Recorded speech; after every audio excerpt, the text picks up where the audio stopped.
What is up, guys? I'm Mike Muhammad, and you know what? Today, I'm just gonna fucking say it, man. Nintendo did it, man. Nintendo fucking did it. Nintendo fucking did it, man. Long live Nintendo, bro. Long live Nintendo. The once and always kings of gaming. The once and always kings of gaming. Look, this is the honest to God truth, man. I think in terms of like a single player adventure game, I don't think there's really anything better than Tears of the Kingdom. I feel like this is what I honestly think this game is going to be like for the game industry going forward. I think every fucking major game company is going to spend like the next, 7 years or so. They're going to spend the next 7 years or so just trying to basically learn what they can from Tears of the Kingdom's game design because, look, man. To me, what it is that, first of all, the game makes Breath of the Wild look like a fucking tech demo. Breath of the Wild feels like a goddamn tech demo after you play this game, man. Like, me personally, I enjoyed Breath of the Wild, but for me, I like beat it after 70 hours or so, and I was just kind of done. I did take a little bit of time with it, but I probably could have finished it up sooner if I wanted to. And I had a good time with it, but at the same time, I personally was never one of those people who thought Zelda was like the greatest game series ever. I was always more like the type who thought the games are good, but at the same time, they're not like. I would say everything before Breath of the Wild was like, I would rate them like 7, 8, 9 out of 10 games. Breath of the Wild was the first like one where it felt like a 10 out of 10 game. And it had flaws. Like the dungeons there were not the greatest. The final boss was a little bit of a letdown. So this game corrects so many of the problems with Breath of the Wild. First of all, your powers are just vastly better. Your powers in this game are like magnesis and cryosis and stuff are like garbage compared to that stuff that you have now, like Ultra Hand, Recall, and Fuse. Fuse kind of solves the weapon durability problems. I just feel like there's just so many moments of like creativity when you're playing this game. I feel like this is one of the best examples of a game where you get out of it what you put into it. If you play the game in a very kind of uncreative way, if you don't try to use your imagination with the Zonai devices, with the abilities that you're given and the way you use them, if you don't take advantage of what you're given, you may not see what other people are seeing in Tears of the Kingdom. And I think that's kind of the thing about this game.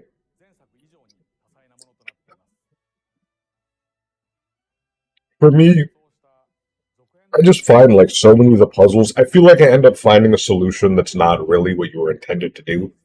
But the fact that you have the ability to just play the game however you want and create your own solution is just such a great thing. Like it just leaves this open-endedness and this amount of freedom in the player's hands. I don't think there's any single player game in terms of an adventure game that's going to be able to match up to Tears of the Kingdom for a while. It motivates me to just do more in the world in a way that Breath of the Wild didn't. Breath of the Wild was like very empty. It got boring after a certain point.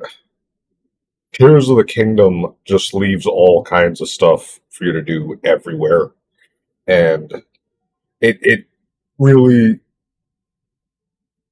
you are just encouraged to just look under everything that you can find every little secret hiding everywhere. All over this map, there's little stuff hidden. The verticality of the map, just the map, man. Even if the like square distance of the map in the XY axis is smaller than other open world games, the verticality is just on another level in Tears of the Kingdom, man.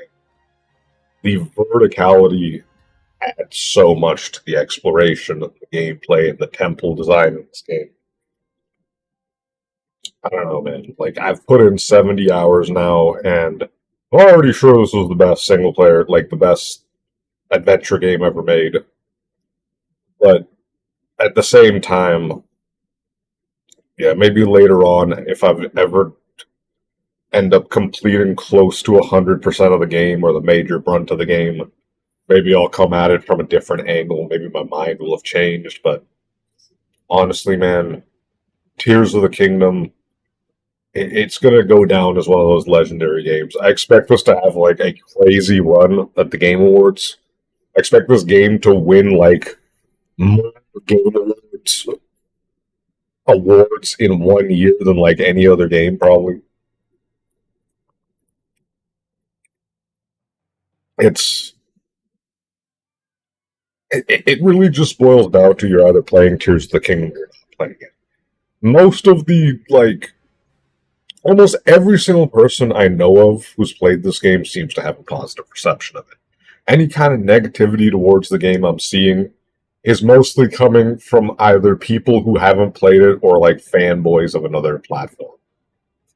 The one caveat I'll give this game is that the performance does leave something to desired, but I ask you to think when we eventually get that next generation Nintendo console and we get either an updated version of Tears of the Kingdom or a new port of the game, whatever the case may be, when we're playing Tears of the Kingdom on that next Nintendo console coming up, chances are the game will run at like a rock solid 60 frames per second, 1080p or something like this. So when you get the game running in those kind of settings, do you really have a place to... What are you left to complain about with this game? My thought is you're not going to have much to complain about this game left. It's pretty much a perfect game. One of my few things that gets me that I don't like seeing right now is people saying the game is too much like Breath of the Wild. Like, yeah, man, this game is like Breath of the Wild if it was 5 times better. If it was like way better shrine design, way better exploration in the world, way better abilities, far more reward for your creativity.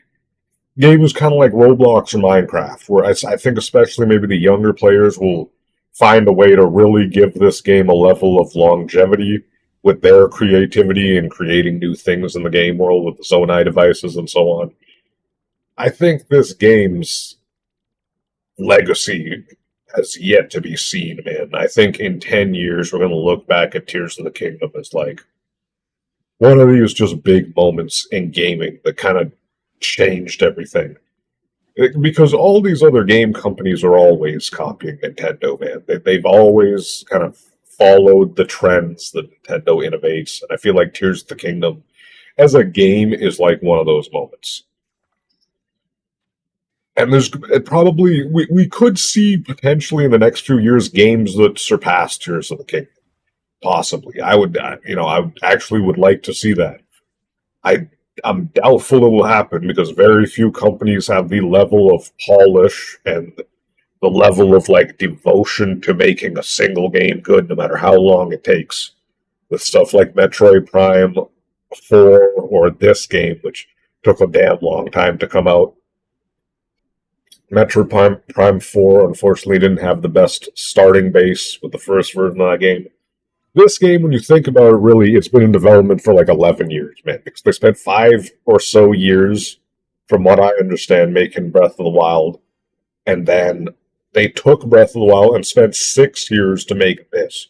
And honestly, I feel like the people who don't understand why this game took so long, or why it's being sold at $70, probably do not have a very good understanding of the game design principles that actually had to be implemented to make all this shit work.